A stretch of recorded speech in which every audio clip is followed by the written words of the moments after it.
हमारा जो चैप्टर चल रहा था विद्युत, उसमें हम आगे डिस्कस करेंगे प्रतिरोधकों का संयोजन।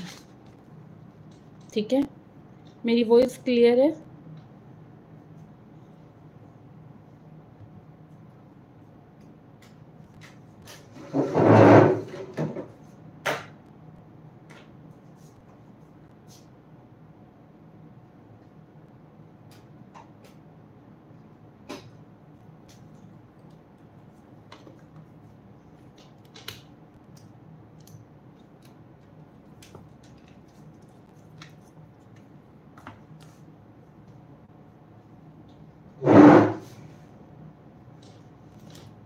मेरी वॉइस क्लियर है? हमने ओम्स लॉ को परिभाषित कर लिया था। ओम्स लॉ क्या होता है? V directly proportional I। Ohm's के नियम के अनुसार, ओम्स के नियम के अनुसार यदि ताप और तार की लंबाई और क्षेत्रफल आदि भौतिक अवस्थाएं को क्या कर दिया जाए, नियत कर दिया जाए, फिक्स कर दिया जाए, कांस्टेंट कर दिया जाए, तो किसी चालक के सिरों के बीच जो उत्पन्न विभवांतर होता है उसमें जो प्रभावित धारा होती है ना, उसका अनुपात क्या होता है आपका? कांस्टेंट रहता है। क्या रहता है बेटा? कांस्टेंट रहता है। ठीक है, उस चीज को मैथमेटिकली हम कैसे लिखते हैं? मैथमेटिकली हम कैसे लिखते हैं बेटा? ऐसे लिखते हैं, V डायरेक्टली प्रोपोर्शनल I, मतलब V समानुपाती I। V क्या हो गया आपका? विभवांतर हो गया, और I क्या हो गई? आपकी धारा हो गई। ठीक है, और जो वो कांस्टेंट आएगा ना, इसी चीज को हम क्या लिखेंगे? V is equal to R आई।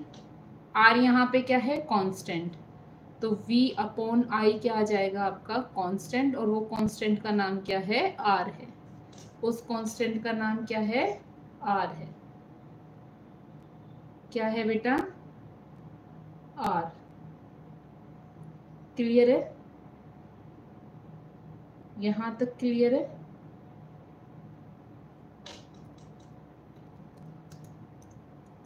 यहां तक क्लियर है?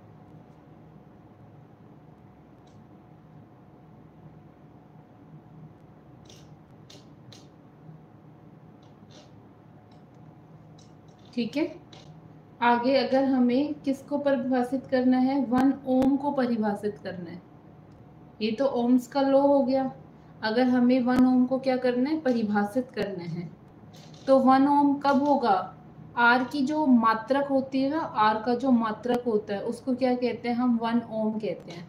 अब आर का मात्रक 1 ओम कब होगा? जब क्या आपका विभवांतर भी 1 हो जाए और धारा भी 1 हो जाए। भाई जब आप 1 को 1 से भाग करोगे तो क्या आ जाएगा? 1 आ जाएगा ना। और R इज इक्वल टू 1, मतलब R का मात्रक क्या है? 1 ओम है। क्या है? 1 ओम है। ठीक है ना। तो 1 ओम को आप कैसे परिभाषित करोगे? यहाँ पे देखो, पहले तो आप ये देखो ओम्स लॉ होता क्या है। ओम्स लॉ क्या होता है? विभवांतर समानुपाती होगा किसके? धारा के। पहली बात, जब ये डायरेक्टली का साइन हटाएंगे तो क्या आएगा बेटे? एक कांस्टेंट आएगा जिसका नाम क्या है? R है। ठीक है, अब जो ये I इधर क्या हो रहा है? गुणा हो रहा है, इधर आके क्या हो जाएगा बेटा? भाग हो जाएगा। V अपॉन I हो गया इज इक्वल टू R हो गया। ठीक है, अब कहता है कि R का मात्रक 1 ओम होता है। R का मात्रक क्या होता है? 1 ओम होता है। अब R का मात्रक जो 1 ओम होता है ना, आपको उसको परिभाषित करना है। अब परिभाषित कैसे करोगे? आप लिखोगे कि जो विभवांतर होगा ना, उसको भी क्या कर दे हम? 1 वोल्ट कर दे, और धारा को क्या कर दे? 1 एम्पियर कर दे। आपको मात्रक के साथ बताना है। किसके साथ बताना है? मात्रक के साथ बताना है। तो जब आप लिखोगे कि यदि किसी तार के सिरों का विभवांतर कितना हो जाए? 1 वोल्ट हो जाए। कितना हो जाए? 1 वोल्ट हो जाए, और उसमें जो बहने वाली धारा है वो कितनी हो जाए? 1 एम्पियर हो जाए। कितनी हो जाए? 1 एम्पियर हो जाए, तब चालक तार का प्रतिरोध कितना होगा? 1 ओम होगा। तब चालक तार का प्रतिरोध कितना होगा? 1 ओम होगा। ठीक है, क्लियर है? अब जो हमने करने जा रहे हैं प्रतिरोधकों का संयोजन, उसमें क्या होगा आपका, ये कितने टाइप के होते हैं? 2 टाइप के होते हैं। कितने टाइप के होते हैं? 2 टाइप के होते हैं। एक होता है श्रेणी क्रम, एक होता है समानांतर क्रम। समानांतर क्रम को आप पार्श्व क्रम संयोजन भी बोल सकते हो। इसका निगमन आता है, और जो निगमन आता है वो एग्जाम में भी आता है। 7 मार्क्स के क्वेश्चंस आते हैं और इन पे सवाल भी पूछे जाते हैं। तो पहले आप इसका परिभाषा, इसका निगमन ध्यान से पढ़ना, उसके बाद हम इसके क्वेश्चंस की सीरीज लाएंगे, फिर हम वो करेंगे। ठीक है जय? तो श्रेणी क्रम संयोजन में क्या करेंगे हम कि जो रजिस्टर है ना हमारे R1, R2 और R3, तो जो ये R1, R2 और R3 है ना, इसको हमने कैसे जोड़ दिया? श्रेणी क्रम में जोड़ दिया। अब किसी भी प्रतिरोधक को आप कब बोलोगे कि वो श्रेणी क्रम में है? तब जैसे इसका यहाँ से सिरा है और इसका क्या है, यहाँ पे क्या हो गया,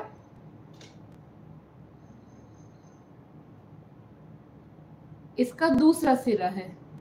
अब दूसरा सिरा दूसरे प्रतिरोधक के पहले सिरे से कनेक्ट है, और दूसरे प्रतिरोधक का दूसरा सिरा तीसरे प्रतिरोध से पहले सिरे, तीसरे प्रतिरोध के पहले सिरे से कनेक्ट है।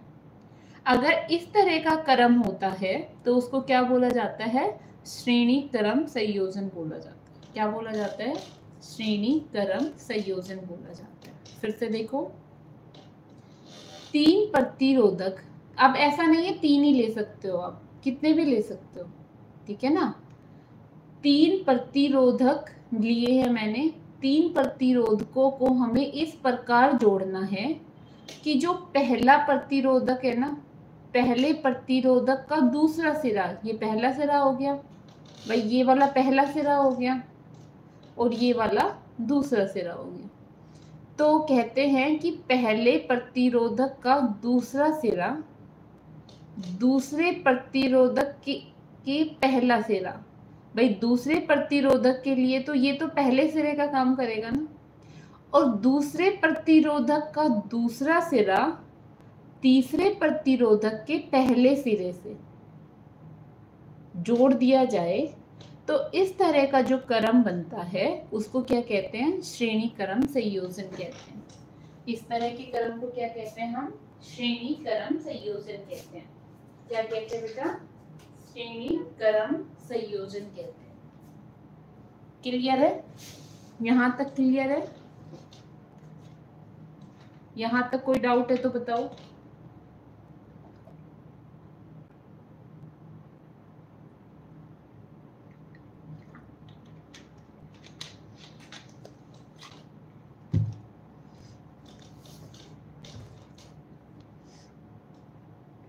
आगे देखो, निगमन देखो। निगमन में हमने कितने प्रतिरोध लिए बेटा? 3 लिए है ना, तो हमने उसको क्या मान लिया? R1, R2 और R3 चित्र के अनुसार जोड़े गए हैं, और उसमें कितनी धारा बह रही है? I धारा बह रही है। कितनी धारा बह रही है? I धारा बह रही है। जब हमारा श्रेणी क्रम होगा, यहां से धारा बहनी स्टार्ट हुई, जो धारा R1 में जा रही है वही धारा R2 में भी जा रही है, वही धारा R3 में भी जा रही है। इसका मतलब क्या है? धारा क्या जा रही है? सब में सेम जा रही है। धारा सब में क्या जा रही है? सेम जा रही है। लेकिन जो विभवांतर है वो सब में क्या जा रहा है? अलग जा रहा है। क्यों जा रहा है अलग? देखो, विभवांतर किस पे डिपेंड करता है? जो उसके सिरे होते हैं। अगर सिरे अलग अलग तो विभवांतर भी अलग अलग, सिरे अलग अलग तो विभवांतर भी क्या हो जाएगा? अलग अलग हो जाएंगे। तो R1 के सिरे, एक ये सिरा है, एक ये सिरा है। R2 का सिरा एक तो कॉमन हो गया, लेकिन दूसरा तो अलग हो गया। इस वजह से इनके जो विभवांतर हो गया वो भी क्या हो गया? आपका अलग हो गया। ठीक है, तो I तो क्या रहेगा? समान रहेगा, लेकिन जो V है, विभवांतर है, वो क्या रहेगा? असमान रहेगा। ठीक है, तो अगर हमारे पास 3 क्या है, अगर हमारे पास 3 क्या है, प्रतिरोधक है, तो 3 ही क्या होंगे, विभवांतर होंगे। 3 ही क्या होंगे, विभवांतर होंगे। अब R1 के अक्रॉस हमने V1 लिया, R2 के अक्रॉस V2 लिया और R3 के अक्रॉस V3 लिया। ठीक है। अब जो R1 है, R1 के दोनों सिरों का जो विभवांतर है उसको क्या माना है हमने, V1 माना है।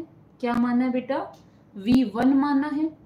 अब जो ये V1 है ना हमारा, ओम्स लॉ क्या कहता है, V is equal to I R. Ohm's law क्या कहता है, V is equal to I R. तो अगर मैं सिर्फ R1 के विभवांतर की बात कर रही हूँ तो इसको मैं V ना लिख के क्या लिखूंगी, V1 लिखूंगी। क्या लिखूंगी, V1 लिखूंगी। V1 is equal to IR1 लिखूंगी। अब यहाँ पे बच्चों का क्वेश्चन आएगा कि जब आप R को 1 लिख रहे हो, V को 1 लिख रहे हो, तो I को 1 क्यों नहीं लिखा? क्योंकि श्रेणी क्रम में आपकी धारा क्या होती है, श्रेणी क्रम में जो आपकी धारा होती है वो क्या रहती है, समान रहती है। जितने भी प्रतिरोधक लगाए हैं सबके अक्रॉस धारा क्या रहेगी आपकी, समान रहेगी। ठीक है। R2 के दोनों सिरों के विभवांतर, R2 के दोनों सिरों के विभवांतर कितना होगा, R2 के अक्रॉस कितना विभवांतर है, V2 है। कितना है, V2 है। तो ओम्स लॉ से हम इसको क्या लिख देंगे, IR2 लिख देंगे। ऐसे ही R3 के दोनों सिरों के बीच का विभवांतर कितना हो जाएगा, V3 हो जाएगा, जो कि कितने के इक्वल होगा, IR3 के इक्वल। किसके इक्वल, IR3 के इक्वल होगा। ठीक है। अब हम ये मानते हैं कि माना तीनों प्रतिरोधक के समान पर स्थान पर केवल एक ही प्रतिरोधक रखा जाए जो कि कितना होता है, R होता है। तब ओम्स के नियम से क्या होगा, अभी देखो जो हम ये ले रहे हैं V1, V2, V3, ये क्या है आपके अलग अलग प्रतिरोधक के अनुसार अलग अलग क्या है, विभवांतर है। तो जब मैं इन तीनों विभवांतर को क्या कर दूंगी, जोड़ दूंगी, तो मेरे पास क्या आ जाएगा, टोटल विभवांतर आ जाएगा, कुल विभवांतर आ जाएगा। ठीक है। तो V इज इक्वल टू, ठीक है, V1 किसके इक्वल आया, IR1 के इक्वल आया। V2 किसके इक्वल आया, IR2 के इक्वल आया। V3 किसके इक्वल आया, IR3 के इक्वल आया। धारा तो सब में सेम है तो कॉमन ले ली हमने, है ना, साझा है ना, ये तो बाहर निकाल लिया। अंदर क्या बचा, R1 plus R2 plus R3, R1 plus R2 plus R3 बचा। ठीक है। अब जो हमारा ये कुल है, कुल मतलब जो टोटल है, टोटल विभवांतर कितना आया, ओम्स लॉ से V क्या होता है हमारे पास, IR होता है। V क्या होता है हमारे पास, IR होता है। तो V की जगह पे हमने क्या लिख दिया, IR क्या लिख दिया, IR लिख दिया, सॉरी IR लिख दिया। I से I क्या हो जाएगा बेटा, कैंसिल हो जाएगा। तो R किसके इक्वल हो जाएगा, R किसके इक्वल हो जाएगा, R1 plus R2 plus R3, R1 plus R2 plus R3 हो जाएगा। ठीक है। यही जो श्रेणी क्रम संयोजन है उसका क्या है बेटा, सूत्र है। और अगर ये तो मान लो अलग अलग विभवांतर दे दिए, जैसे किसी की वैल्यू 2 दे दी, किसी की 3, किसी की 4 दे दी, तो ये फॉर्मूला, ये सूत्र है। और अगर सारे प्रतिरोधक की वैल्यू क्या दे दे, समान दे दे, समान मतलब इक्वल दे दे, जैसे 2, ये भी 2, ये भी 2, तीनों 2-2 ओम के रेजिस्टेंस से क्या लगाए हैं, जोड़े गए हैं श्रेणी क्रम में, तो जो टोटल आपका क्या आएगा, प्रतिरोधक आएगा, वो किसने के इक्वल आएगा, NR के इक्वल आएगा। किसके इक्वल आएगा, NR के इक्वल आएगा। ठीक है। यहाँ तक क्लियर है, यहाँ तक कोई डाउट नहीं है। जय, अगर कोई भी डाउट हो कमेंट सेक्शन में मेंशन कर देना। ये एग्जाम में पूछे जाते हैं। अब क्वेश्चन देखो, क्वेश्चन कहता है कि हमारे पास 4 क्या है, प्रतिरोधक है जो कि श्रेणी क्रम में जोड़े गए हैं, उनकी वैल्यू भी आपको गिवन है, 3 ओम, 2 ओम, 1 ओम और 3 ओम। तो आपको क्या बताना है, कुल प्रतिरोधक बताना है। क्या बताना है बेटा? कुल प्रतिरोध बताना है। तो कैसे बताओगे? कैसे बताओगे? श्रेणी क्रम का अभी अभी हमने सूत्र पढ़ा। क्या करते हैं हम? सीधा जमा कर देते हैं। तो R1 plus R2 plus R3 plus R4। R1 की वैल्यू कितनी है बेटा? 3 ओम। R2 की वैल्यू कितनी है? 2 ओम। R3 की वैल्यू कितनी है? 1 ओम। और R4 की वैल्यू कितनी है? 3 ओम। जब हम इन सबका जमा करेंगे तो क्या आया हमारे पास? 9 ओम आपका क्या आ जाएगा? आंसर आ जाएगा। और यहीं पे अगर ऐसे क्वेश्चन दे दे कि श्रेणी क्रम में दिया है 4 प्रतिरोधक भी दिए हैं, बट वैल्यू क्या दे दी? 1 1 1 1। कितने रजिस्टर हुए? 4। कितने रजिस्टर हुए हमारे पास? 4 रजिस्टर हुए, जिनका प्रतिरोधक कितना है? सबका 1 ओम है। तो आपका कितना आंसर आ जाएगा? 4 ओम आंसर आ जाएगा। कितना आंसर आ जाएगा? 4 ओम आंसर आ जाएगा। ठीक है, जैसे ये दे दिया आगे। यदि किसी प्रतिरोध में 5 प्रतिरोधक, यदि किसी परिपथ में 5 प्रतिरोधक श्रेणी क्रम में जुड़े हो, श्रेणी क्रम में जुड़े हो, जिनमें प्रत्येक का प्रतिरोध कितना है? 3 ओम है। प्रत्येक का प्रतिरोध कितना है? 3 ओम है। तो आपको क्या बताना है? कुल प्रतिरोध बताना है। आपको क्या बताना है? कुल प्रतिरोध बताना है। तो अभी हमने पढ़ा था कि अगर श्रेणी क्रम में समान प्रतिरोध वाले जुड़े हुए हो तो उसका फॉर्मूला क्या होता है? NR। N क्या होता है? कि कितने नंबर ऑफ प्रतिरोध जुड़े हैं, कितने नंबर ऑफ प्रतिरोध जुड़े हुए हैं। तो कितने नंबर ऑफ प्रतिरोध जुड़े हुए हैं? कितने नंबर ऑफ प्रतिरोध जुड़े हुए हैं? 5। जिनका प्रतिरोधक कितना है? जिनका प्रतिरोध कितना है बेटा? 3 ओम है। तो जितने प्रतिरोधक है वो तो होती है N की वैल्यू। वो किसकी वैल्यू होती है? N की वैल्यू होती है। और कितने प्रतिरोध है भाई? इसका मतलब ये है कि ये आपके पास पहला प्रतिरोध, ये आपके पास दूसरा प्रतिरोध, और ये आपके पास तीसरा प्रतिरोध। इसकी वैल्यू भी 3 ओम, इसकी वैल्यू भी 3 ओम, और इसकी वैल्यू भी 3 ओम। 5 है बेटा। इसकी वैल्यू भी 3 ओम, एक और है, इसकी वैल्यू भी 3 ओम। ये आपके किस में जुड़े हुए हैं? श्रेणी क्रम में जुड़े हुए हैं। तो 3 जमा 3 6, 6 तिया 3 दूनी 6, 3 तिया 9, 3 चौक 12, 3 पंजे 15। ठीक है ना? जब आप ऐसे ऐड करोगे, सीधा भी ऐड करोगे तो भी यही है, बट अगर ये तो ठीक है, लिमिट में वैल्यू आई है तो आप सीधा ऐड कर दोगे, बट बहुत सारी वैल्यू आ जाएगी तो आप कौन सा फॉर्मूला लगा दोगे? NR। क्या लगा दोगे बेटा? NR फॉर्मूला लगा दोगे। ठीक है,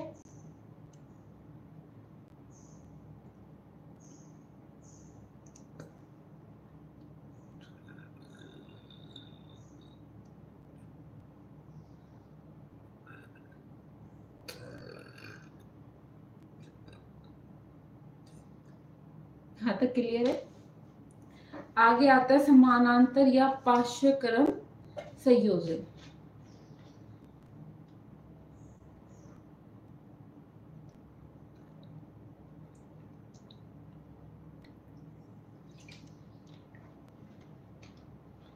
समानांतर में क्या होगा बेटा? अगर सभी प्रतिरोधक का पहला सिरा एक बिंदु से तथा दूसरा सिरा दूसरे बिंदु से जोड़ दें, तब इस प्रकार का जो संयोजन बनता है उसको क्या कहते हैं? हम समानांतर या पार्श्वक्रम संयोजन कहते हैं। यदि हम सभी प्रतिरोधक का पहला सिरा, यदि देखो एक ये प्रतिरोधक है, एक ये है, एक ये है, इसका भी पहला सिरा ये है, इसका पहला सिरा ये है, इसका पहला सिरा ये है, तीनों के पहले सिरे को एक पॉइंट से और तीनों के दूसरे सिरे को इस पॉइंट से जोड़ दिया जाए। ठीक है, मतलब तीन बंदे हैं, तीनों के हाथ एक साथ और तीनों के पैर एक साथ जोड़ दीजिए, तो इस प्रकार का जो संयोजन बनता है उसको क्या कहते हैं हम? उसको कहते हैं हम समानांतर संयोजन। क्या कहते हैं? समानांतर संयोजन। इसका जो सूत्र होता है वो किसके इक्वल होता है? 1/Rp is equal to 1/R1 plus 1/R2 plus 1/R3 up to so on, जितने भी आपको प्रतिरोधक दे रखे होंगे उतने। ठीक है, क्लियर है इतना? यहां तक कोई डाउट है तो बताओ, नहीं तो फिर हम निगमन पे चलेंगे।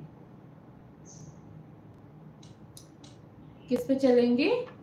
निगमन पे चलेंगे। तीनों के एक सिरे को एक साथ और दूसरे सिरे को एक साथ जोड़ दिया जाए तो इस तरह के समायोजन को क्या कहते हैं हम? समानांतर या पार्श्वक्रम संयोजन कहते हैं। ठीक है, यहां तक कोई दिक्कत नहीं है? यहां तक कोई दिक्कत है तो बताओ।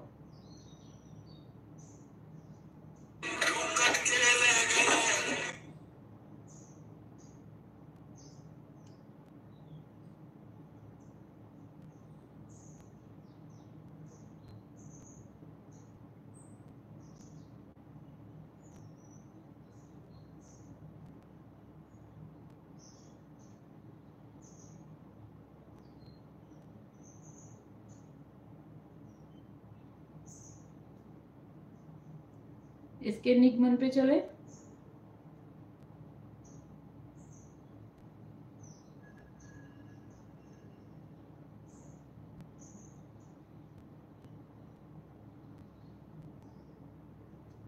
इसके निगमन पे दोनों ही निगमन क्या है आपके? इंपॉर्टेंट है। ठीक है,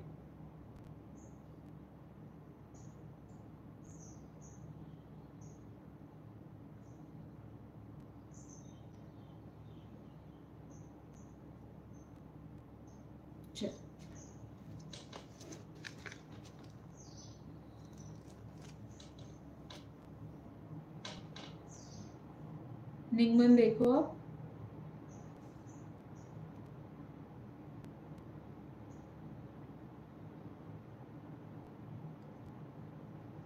हमने फिर से क्या माने आपके? R1, R2 और R3 माना। R1, R2 एंड R3 परिपथ में चित्र अनुसार क्रमशः, देखो यहाँ पे क्या लगाया? विभवांतर लगाया बेटा, यहाँ पे ये प्लस, यहाँ पे ये माइनस। जब धारा आई, जैसे ही धारा यहाँ पे पहुंची उसके पास कितने रास्ते आ गए? 3 रास्ते आ गए। वो इधर भी जाएगी, वो इधर भी जाएगी, वो इधर भी जाएगी। तीनों रास्ते अलग अलग धारा बहेगी। तीनों रास्ते क्या होगी? अलग अलग धारा बहेगी ना। तो जब अलग अलग धारा बहेगी तो इसमें जब हमारे पास समानांतर क्रम होगा तो धारा क्या बह रही है? अलग अलग बह रही है। लेकिन विभवांतर क्या हो रहा है? सेम हो रहा है, समान हो रहा है। विभवांतर समान क्यों हो रहा है भाई? विभवांतर जो होता है, अगर सिरा बराबर है, अगर सिरे क्या है? तीनों के सेम है, एक ही पॉइंट से जुड़ रहे हैं, तो विभवांतर तो क्या रहेगा? समान ही रहेगा ना। तो आप देखो R1 का पहला सिरा भी एक पॉइंट पे है, R2 का भी पहला सिरा एक पॉइंट पे है और R3 का भी पहला सिरा एक पॉइंट पे है ना। और इनके दूसरे सिरे भी तीनों के एक ही पॉइंट पे है। तो ये क्या रहेंगे? ये क्या रहेंगे? विभवांतर क्या रहेगा इस केस में? समानांतर के केस में क्या रहेगा? समान रहेगा। और आई क्या रहेगी? धारा जैसे यहाँ पे पहुंची उसके पास तो 3 ऑप्शन है, 3 रास्ते खुल गए, तो इसमें धारा क्या हो जाएगी? असमान हो जाएगी। कारण समझ आया क्यों हो जाएगी? अब देखो, जो चीज अलग होगी ना उसी का ही फॉर्मूला आपको लिखना है ओम्स लॉ से। जैसे श्रेणी क्रम में क्या था? श्रेणी क्रम में क्या अलग था? विभवांतर अलग था, तो हमने V लिखा था, V is equal to IR। इसमें क्या अलग है? इसमें अलग है धारा। तो जब धारा अलग है तो ओम्स लॉ क्या कहता है? ओम्स लॉ क्या कहता है? V is equal to IR। तो आई क्या हो जाएगा, V अपॉन आर। आई क्या हो जाएगा, V अपॉन आर हो जाएगा। हेलो,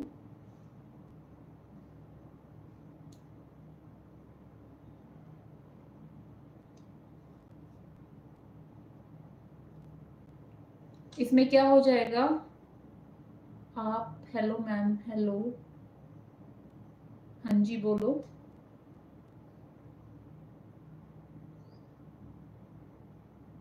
हेलो,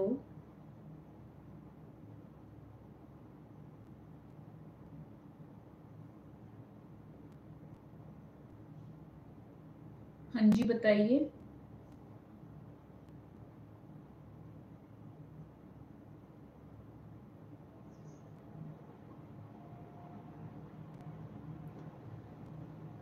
तो जो इसमें अलग है, इसमें क्या अलग है, आपकी धारा अलग है ना, तो धारा का फॉर्मूला लिखना है आपको। ठीक है, किसका फॉर्मूला लिखना है आपको, धारा का फॉर्मूला लिखना है। तो क्योंकि धारा अलग है ना, तो पहले प्रतिरोधक से कौन सी धारा बह रही है, I1 धारा बह रही है। I1 किसके बराबर हो जाएगी, V अपॉन R1 के बराबर हो जाएगी। R2 में जो धारा बहेगी वो किसके इक्वल है, I2 के इक्वल है, जो कि किसके इक्वल हो जाएगी, V अपॉन R2 के इक्वल हो जाएगी। और R3 में जो बहने वाली धारा है I3, R3 में कौन सी धारा बहेगी, I3 धारा बहेगी, जो कि किसके इक्वल हो जाएगी, V अपॉन R3 के इक्वल हो जाएगी। किसके इक्वल हो जाएगी, V अपॉन R3 के इक्वल। कौन सी धारा बहेगी,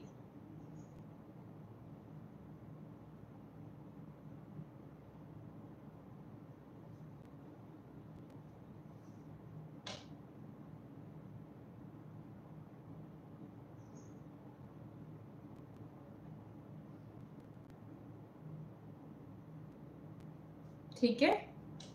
अब कुल धारा कितनी है, कुल धारा कितनी निकली थी, यहाँ से I निकली थी ना, I किसके इक्वल हो जाएगा, I1, भाई यहाँ पे आपकी पास हुई I1, यहाँ पे पास हुई I2 और यहाँ पे पास हुई I3, तो I1 plus I2 plus I3। ठीक है, I1 plus I2 plus I3, ये कितने की धारा के इक्वल हो जाएगी, I के इक्वल हो जाएगी। अब I1 किसके इक्वल है बेटा, ओम्स लॉ से V अपॉन R1 के इक्वल है। I2 किसके इक्वल है, V अपॉन R2 के इक्वल है।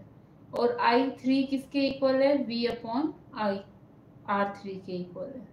ठीक है, अब फिर से हमने क्या करना है कि जो तीनों परिपथ है, एक ये परिपथ है, एक ये है, एक ये है, तीनों परिपथ में जो प्रतिरोधकों के स्थान पर तीनों को जोड़ के हम क्या बना ले, एक प्रतिरोधक बना ले, जिसका प्रतिरोध कितना है, R है। तो ओम्स लॉ से हम I किसके इक्वल लिख सकते हैं, V अपॉन R के इक्वल। किसके इक्वल लिख सकते हैं, V अपॉन R के इक्वल लिख सकते हैं।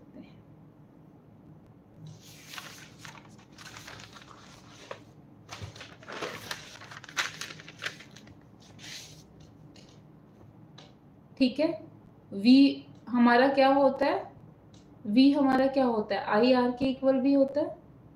V हमारा क्या होता है बेटा, I R के इक्वल भी होता है। तो अभी हमारा फॉर्मूला क्या बन रहा था,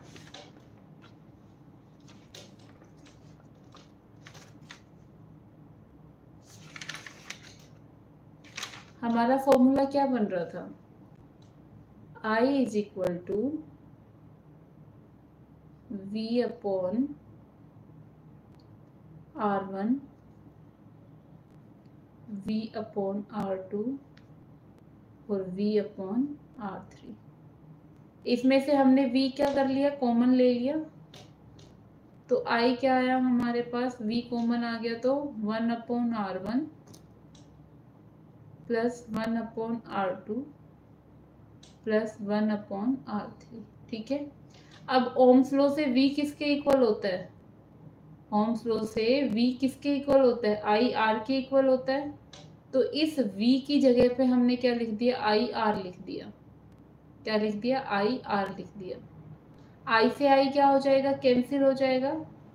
आर इधर क्या हो रहा है, गुणा हो रहा है। आर इधर क्या हो रहा है बेटा, गुणा हो रहा है ना। लेफ्ट हैंड साइड जाके क्या हो जाएगा, भाग हो जाएगा। तो 1 अपॉन क्या हो गया, आर हो गया।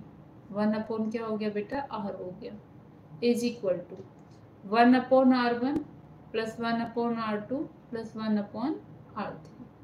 ठीक है, ये क्या हो जाएगा, जब आप समानांतर क्रम में जोड़ोगे ना प्रतिरोधक को, तो उस टाइम जो सूत्र आता है वो क्या आता है, ये 1/r1 plus 1/r2 plus 1/r3। ये सूत्र इम्पोर्टेंट है काफी। ठीक है, इसका पूरा का पूरा निगमन भी पूछ लिया जाता है। अब यहाँ पे बात आती है कि अगर ये प्रतिरोधक समान वैल्यू रखे तो फॉर्मूला क्या होगा, और अलग वैल्यू रखे तो फॉर्मूला क्या होगा। बेसिक तो यही है, चाहे समान हो चाहे असमान हो, आपको फॉर्मूला समानांतर क्रम में यही लगाना है, 1/r1 plus 1/r2 plus 1/r3। एक क्वेश्चन करते हैं, एक सवाल करते हैं, आपको इस परिपथ का क्या करना है, प्रतिरोध ज्ञात करना है। आपको ये चीज देखते ये तो समझ में आ गया ये किस क्रम में है, समानांतर क्रम में। किस क्रम में है, समानांतर क्रम में। क्यों समानांतर क्रम में है, क्योंकि तीनों प्रतिरोध के पहला सिरा एक पॉइंट से और तीनों प्रतिरोध के दूसरा सिरा दूसरे पॉइंट से जुड़ा हुआ है। तो जब हमें ये पता चल गया कि ये किससे जुड़ा हुआ है, समानांतर क्रम में जुड़ा हुआ है, तो फॉर्मूला क्या लिखता है हमारे पास, 1/r1 plus 1/r2 plus 1/r3। R1 की वैल्यू कितनी है बेटा, 2 ओम। R2 की वैल्यू कितनी है, 3 ओम। और R3 की वैल्यू कितनी है हमारे पास, 4 ओम। इसको हमने क्या कर दिया, ऐड कर दिया, 2, 3 और 4। इसका एलसीएम क्या आता है बेटा, 12 आता है। 2 की टेबल में 12 कितने नंबर पे आता है, 6 नंबर पे आता है, तो 6 लिख दिया। 3 की टेबल में 12 कितने नंबर पे आता है, 4 पे आता है। 4 को 1 से मल्टीप्लाई करोगे 4 आ जाएगा। और 4 की टेबल में 12 कितने नंबर पे आता है, 3 पे आता है। 3 को 1 से मल्टीप्लाई करोगे तो क्या आ जाएगा, 3 आ जाएगा। 6 प्लस 4 कितना होता है बेटा, 10 होता है। और 10 प्लस 3 क्या होता है, 10 प्लस 3 क्या होता है बेटा, 13 होता है। 13/12 हो गया। बट ये जो वैल्यू आई है ना, ये किसकी आई है बेटा, 1/rp की वैल्यू आई है। किसकी वैल्यू आई है, 1/rp की वैल्यू आई है। हमें किसकी वैल्यू निकालनी है बेटा, इसका रेसिप्रोकल कर दो, rp की वैल्यू निकालनी है। तो 13/12 आया ना, तो क्या कर देंगे, 12/13 कर देंगे। क्या कर देंगे, 12/13। क्योंकि हमारे पास प्रतिरोधक का जो मात्रक होता है वो ओम होता है, तो हमने यहाँ पे क्या कर दिया बेटा, ओम लिख दिया। क्लियर है, यहाँ तक कोई डाउट तो नहीं है। अब आगे कहता है, यदि परिपथ में R प्रतिरोध वाले N प्रतिरोधक समानांतर क्रम से जुड़े हो, N प्रतिरोधक समान क्रम से जुड़े हो, और प्रतिरोधक का प्रतिरोध कितना है, R है। प्रतिरोधक का जो प्रतिरोध है वो कितना है, R है। तो क्या हो जाएगा, 1/rp क्या हो जाएगा आपका, N को आप श्रेणी क्रम में होता था तो सिंपल R से मल्टीप्लाई करते थे, गुणा करते थे। बट अगर समानांतर क्रम में हो ना, तो N को किससे गुणा करोगे आप, 1/r से। किससे करोगे, 1/r से। तो आपका 1/rp किसके इक्वल हो जाएगा, N/r। किसके इक्वल हो जाएगा बेटा, N/r के इक्वल हो जाएगा। क्लियर है इतना, आगे चले।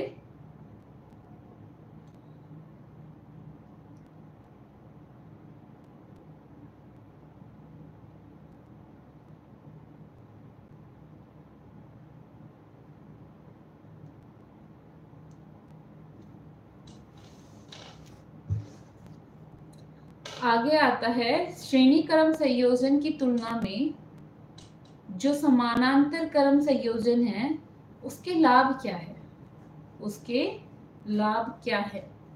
बेटा जो श्रेणीकरण संयोजन होता है ना, वो तब तक, जब एक अवयव खराब हो जाता है तो परिपथ क्या हो जाता है, टूट जाता है। फिर जो बाकी के अवयव है ना वो काम ही नहीं करते। इसका एग्जाम्पल देती हूँ। जैसे जैसे हम क्या करते हैं,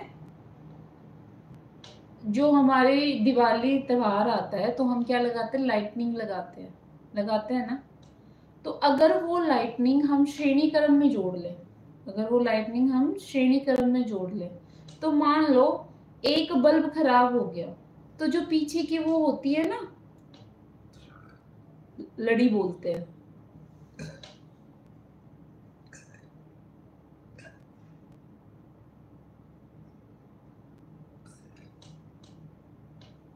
पीछे की जो लड़ी होती है वो भी क्या हो जाती है बेटा, खराब हो जाती है ना। इसी वजह से जैसे पहले शादियां होती थी तो गली में या जो भी आपका समारोह स्थल है या कहीं पे भी क्या किया जाता था, बल्ब लगाए जाते थे लाइन में। कहीं कहीं जगह पे तो आज भी होता है ऐसा।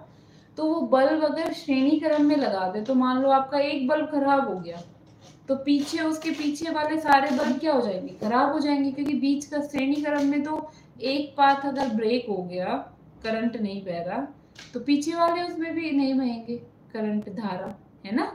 तो श्रेणी क्रम संयोजन में क्या होता है, अगर एक अवयव खराब हो गया तो क्या हो जाता है, खराब होते ही उसका जो रास्ता होता है, परिपथ होता है, जो वो होती है, वायर होती है, तार होती है, जैसे वो टूटी तो बाकी के जो अवयव होते हैं वो भी काम नहीं करते। क्यों नहीं करते, क्योंकि जैसे परिपथ टूटा, धारा भी टूट गई, और धारा ही टूट गई तो पीछे जब धारा ही नहीं जाएगी तो पीछे के अवयव काम ही कैसे करेगा, वो भी नहीं करेगा।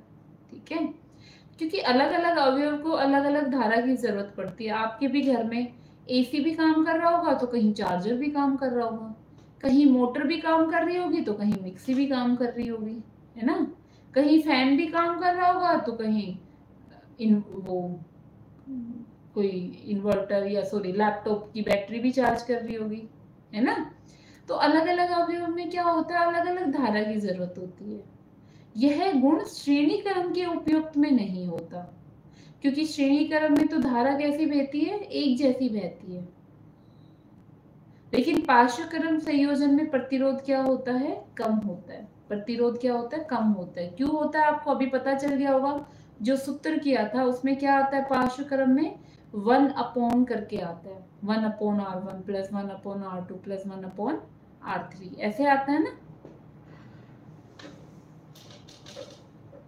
ऐसे आता है ना। तो प्रतिरोध क्या होता है, कम होता है। जब प्रतिरोध कम होगा तो धारा भी क्या रहेगी आपकी, जिस हिसाब से हम चाहेंगे वैसे ही बहेगी। ठीक है, यहां तक क्लियर है, यहां तक कोई दिक्कत है तो बताओ।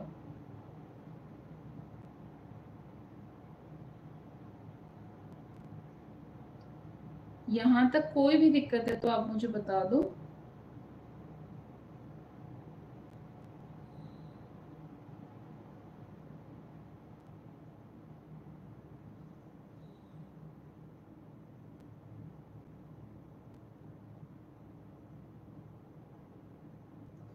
आगे चले।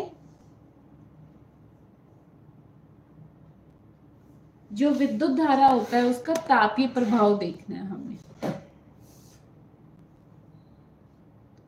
जो हमारी विद्युत धारा होती है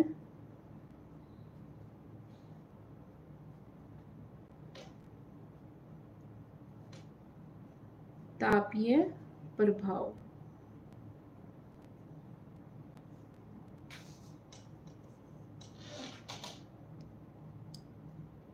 यदि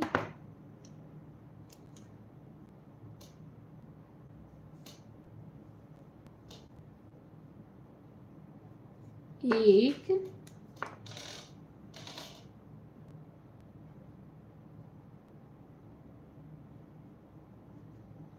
विद्युत परिपथ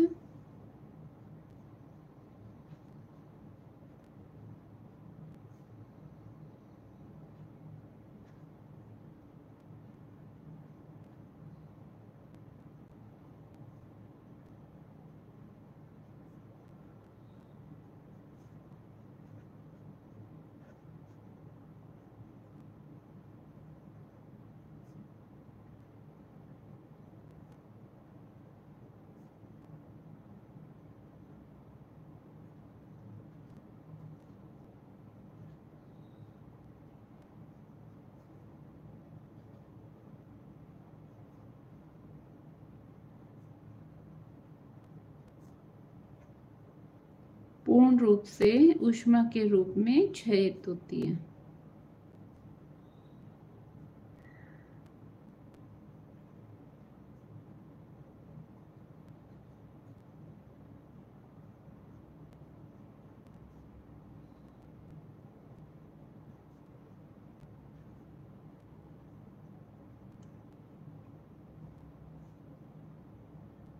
इसे विद्युत धारा का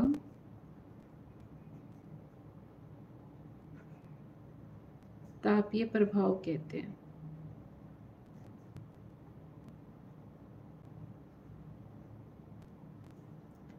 जो ऊर्जा होती है ना बेटा, वो क्या होती है? शक्ति गुणा समय। जैसे देखो, इसका मैं एग्जांपल देती हूँ। मैं ये कहूंगी कि भाई मुझ में तो ऊर्जा ही नहीं है, क्योंकि मैं बहुत ज्यादा समय लेती हूँ किसी भी कार्य को करने में। मैं कहूंगी आज तो बहुत ज्यादा पावर है मेरे अंदर, मैं बहुत ज्यादा काम कर सकती हूँ। मतलब क्या करूंगी मैं? बहुत कम टाइम में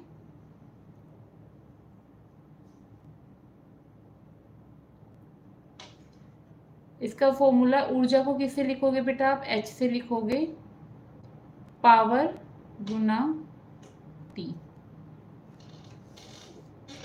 इसका एक दूसरा फॉर्मूला भी होता है, H is equal to P का एक फॉर्मूला होता है, P का एक फॉर्मूला होता है VI। P का क्या फॉर्मूला होता है? VI। तो P की जगह पे हमने क्या लिख दिया? VI, और यहाँ पे क्या है? T है। तो फॉर्मूला क्या बन गया? VI T बन गया। अब देखो, V का एक फॉर्मूला और भी है। V क्या होता है? IR होता है ना, तो एक फॉर्मूला और बन जाएगा तुम्हारा ऊर्जा का। यहाँ पे लिखो, क्योंकि हमें पता है V क्या होता है? IR होता है। तो V की जगह पे क्या लिखेंगे? I into R into I into T. I क्या हो गया आपका? आई स्क्वायर हो गया। आई और आई क्या हो गया? आई स्क्वायर हो गया। यहाँ पे आर हो गया, यहाँ पे टी हो गया। ठीक है, यहाँ पे क्या हो गया? आई और आई कितना हो गया? आई स्क्वायर हो गया, यहाँ पे आर हो गया, और यहाँ पे क्या हो गया? टी हो गया। तो V इज इक्वल टू क्या हो गया आपका? आई आर हो गया। ठीक है, क्लियर है इतना? यहाँ पे लिखो आप, H क्या होता है आपका? ऊष्मा ऊर्जा।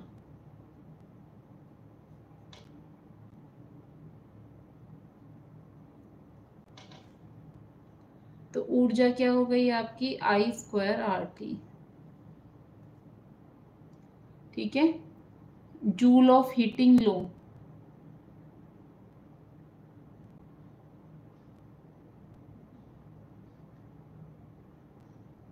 जूल्स हीटिंग लो है ना, जूल का जो विद्युत धारा का तापन नियम है वो क्या कहता है? दो ही टॉपिक बचे हैं आपके, उसके बाद आपका चैप्टर क्या हो जाएगा? फिनिश हो जाएगा। ठीक है, और ये जो टॉपिक मैं कराने जा रही हूँ ये काफी इम्पोर्टेंट है। यहाँ से आपका बोर्ड क्या करता है? आपसे क्वेश्चन पूछता है।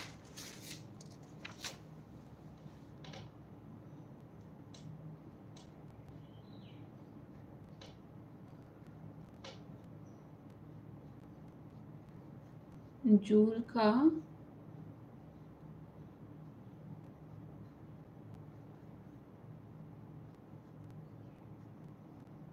विद्युत धारा का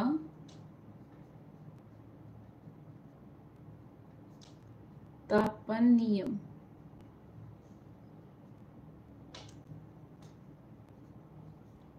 इस नियम के अनुसार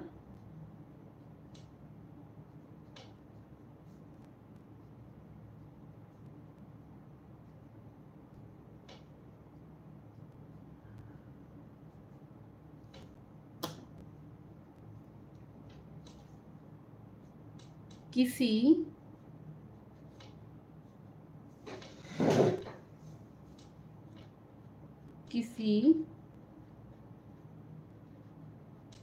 प्रतिरोध में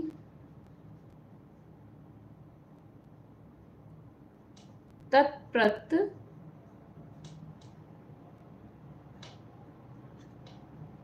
विद्युत धारा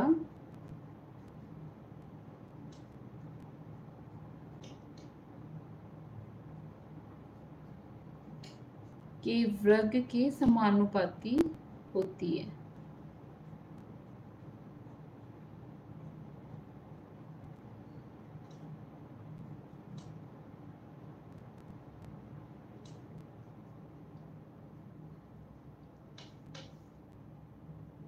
प्रतिरोध के भी समानुपाती होती है।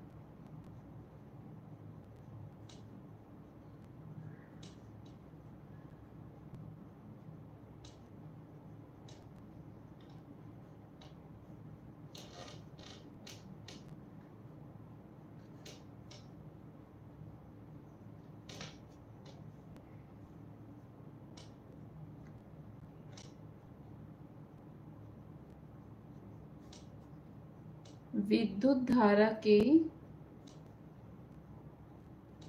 प्रवाहित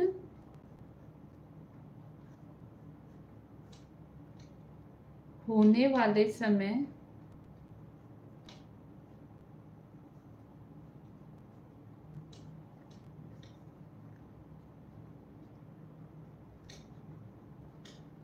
के समानुपाती होती है।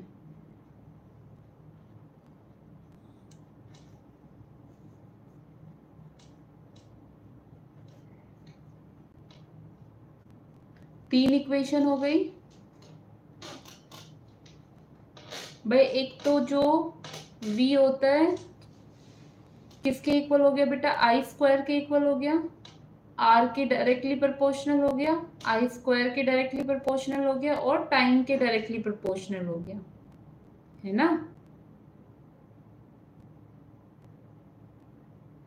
मतलब जो h है, इधर देखो, इसका मतलब क्या है, जो h है ना वो ये कह रहा है, h है वो ये कह रहा है, h है वो ये कह रहा है। जब हम तीनों इक्वेशन को कंबाइन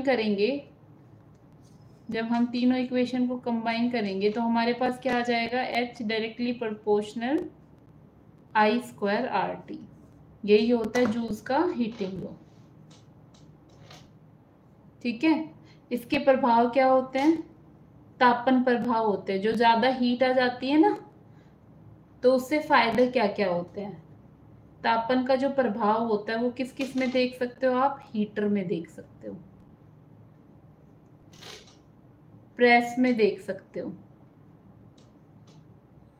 इसमें तो अच्छा होता है, वांछनीय होता है, हमारी इच्छा से होता है ना, हमें अच्छा लगता है, क्योंकि वो हमें क्या कर रहा है, हमें क्या दे रहा है, लाभ दे रहा है, वांछनीय होता है ना, वांछनीय होता है। लेकिन यहीं पे अगर चार्जर लगा छोड़ दिया आपने, किसमें, कंप्यूटर में, मोबाइल में, तो उससे क्या हो जाती है, डिवाइस क्या हो जाती है, गर्म हो जाती है, कई कई बार तो ब्लास्ट भी हो जाता है ना। तो वो क्या होता है, वो ना हम नहीं चाहते कि हमारी कोई भी डिवाइस खराब हो हीटिंग इफेक्ट से। तो क्या कहेंगे, परंतु कंप्यूटर मोबाइल आदि में जो तापन प्रभाव होता है वो क्या होता है, अवांछनीय होता है।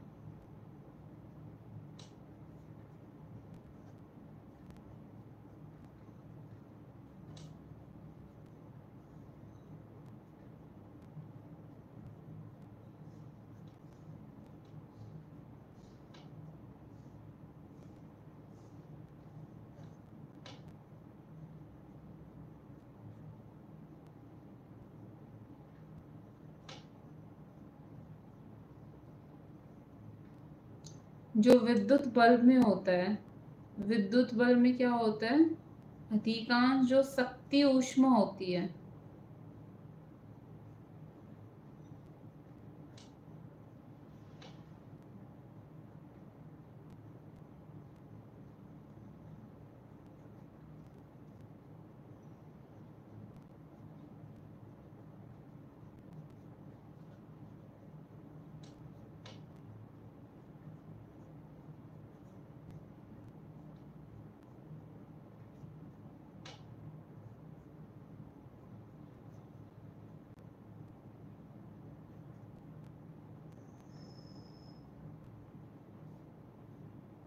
ये वांछनीय होता है कि शक्ति ऊष्मा के रूप में तापन प्रकट हुआ और प्रकाश के रूप में क्या हो जाता है। भाई बल्ब क्या कर देता है हमें, उस हीट से ही तो प्रकाश देता है ना। तो उसका जो कुछ भाग होता है वो क्या हो जाता है, आपको प्रकाश के रूप में दिखता है।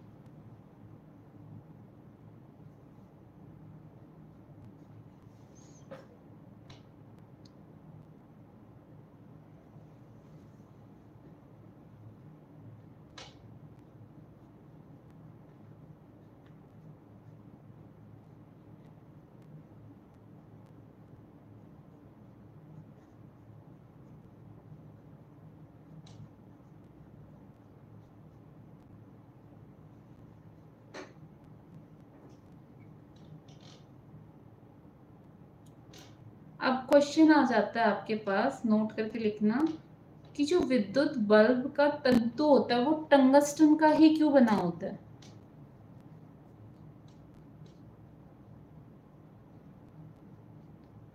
जो विद्युत बल्ब होता है उसका जो तंतु होता है वो टंगस्टन धातु का ही क्यों बना होता है।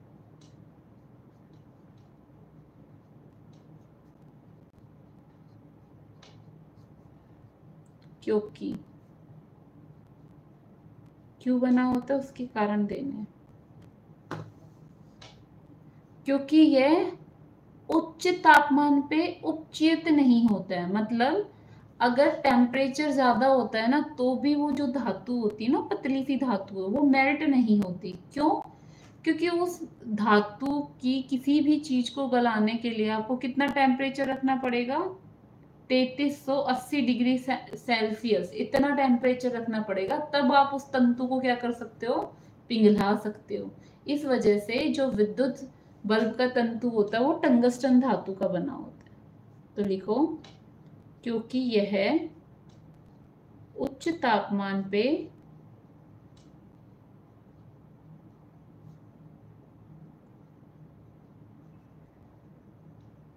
उपचयित नहीं होता है।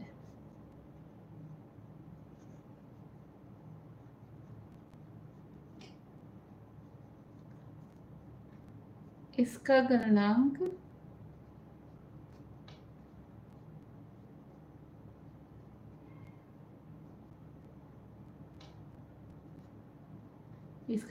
कितना होता है, उच्च होता है, 3380 डिग्री सेल्सियस।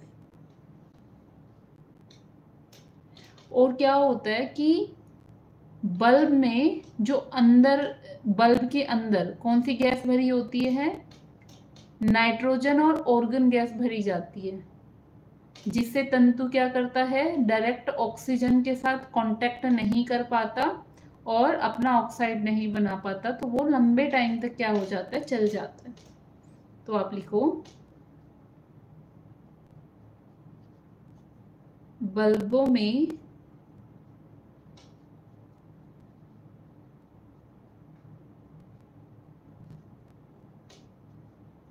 रासायनिक दृष्टि से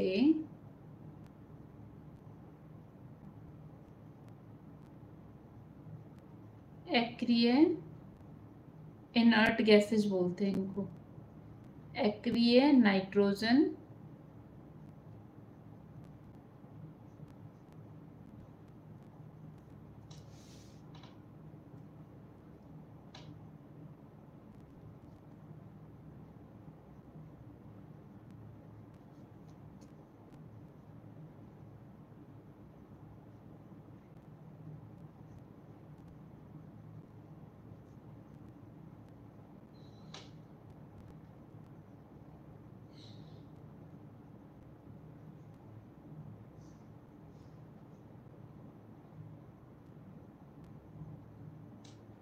जिससे तंतु की आयु में क्या हो जाती है, वृद्धि हो जाती है।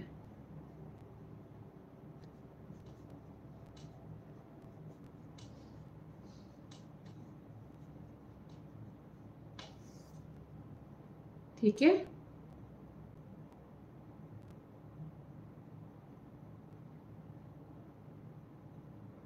क्लियर है यहाँ तक।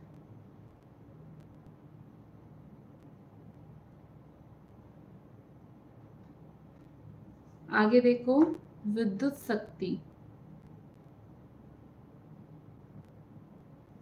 ये आपका लास्ट टॉपिक बचता है। उसके बाद आपका चैप्टर क्या है, थ्योरी वाइज कंप्लीट है। इसके सबसे पहले क्वेश्चन करेंगे, जैसे हमने प्रकाश के क्वेश्चन किए थे सारे एनसीईआरटी। उसके बाद अगला चैप्टर स्टार्ट करेंगे। विद्युत शक्ति क्या होती है, कार्य करने की दर। कार्य करने की दर को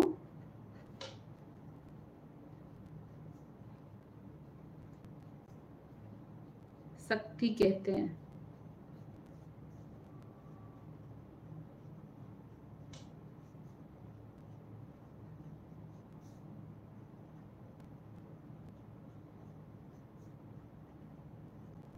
ऊर्जा के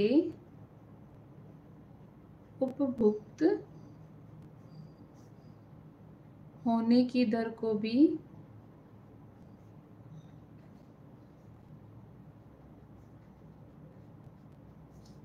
शक्ति कहते हैं।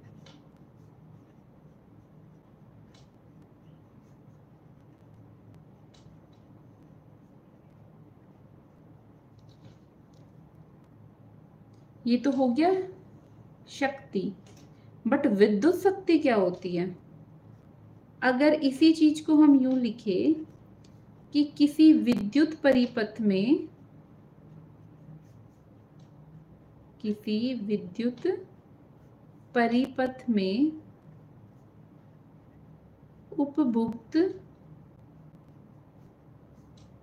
अथवा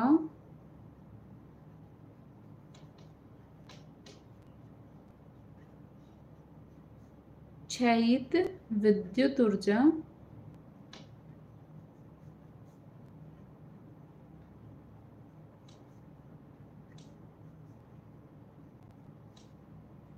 ऊर्जा की दर प्राप्त होती है,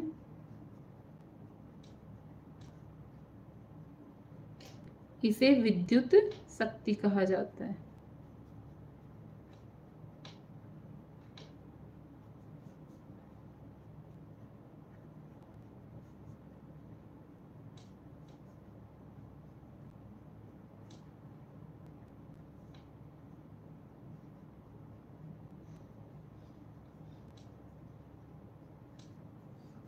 इसे P से लिखा जाता है और इसका फॉर्मूला क्या होता है, P is equal to VI।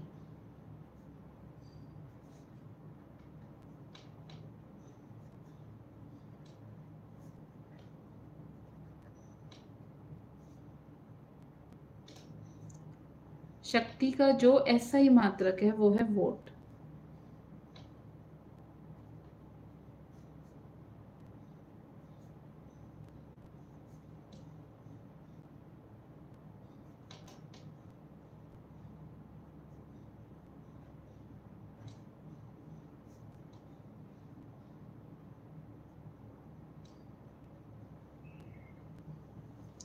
एक वोट, देखो जैसे पावर क्या हो गया, VI हो गया ना, तो पावर का मात्रक क्या होता है, वोट होता है। तो एक वोट किसके इक्वल होगा, जब 1 वोल्ट का तो विभवांतर हो, है ना, और उसमें कितना करंट बहे, 1 एम्पियर का करंट बहे। और इसका व्यवहारिक मात्रक क्या होता है, ये इंपॉर्टेंट है भाई। ऊर्जा का जो व्यवहारिक मात्रक है, मतलब हम किस में नापते हैं इसको, जो व्यवहारिक मात्रक है वो क्या है, 1 किलोवाट आवर। किलो, आपने देखा होगा आपकी जो घर की रीडिंग वगैरह होती है वो किलोवाट आवर में ही आती है। क्यों आती है, क्योंकि वोट में तो क्या हो जाती है, बहुत ज़्यादा नंबर बन जाएंगे आपके, कॉम्प्लिकेशंस हो जाएगी बहुत ज़्यादा कैलकुलेशन में ना, तो इस वजह से इसको किलोवाट आवर में मेजर किया जाता है। क्योंकि देखो 1 किलोवाट में ही कितनी जूल बन रही है आपकी, 10⁶ जूल बन रही है एक, और यूनिट कितनी कितनी यूनिट निकल आती है घर में, तो उसको इससे मल्टीप्लाई करो तो देखो कितना बड़ा नंबर आ गया, जो कि कॉम्प्लिकेशन हो जाती है। तो जो ये किलोवाट आ रहा है ना, ये क्या है, तुम्हारी विद्युत ऊर्जा की एक यूनिट होती है, मतलब इसका मात्रक होता है। कौन सा मात्रक, व्यवहारिक मात्रक। नॉर्मल जो मात्रक होता है वो वोट होता है, ठीक है ना। लेकिन अगर व्यवहारिक पूछ ले तो आप क्या लिखोगे, किलोवाट आवर लिखोगे। यहाँ तक कोई दिक्कत है तो आप मुझे बता सकते हो, नहीं तो आज का लेक्चर हम क्या करते हैं बेटा, फिनिश करते हैं। आज का लेक्चर क्या करते हैं बेटा, फिनिश करते हैं। कोई भी डाउट है तो मुझे बता दो।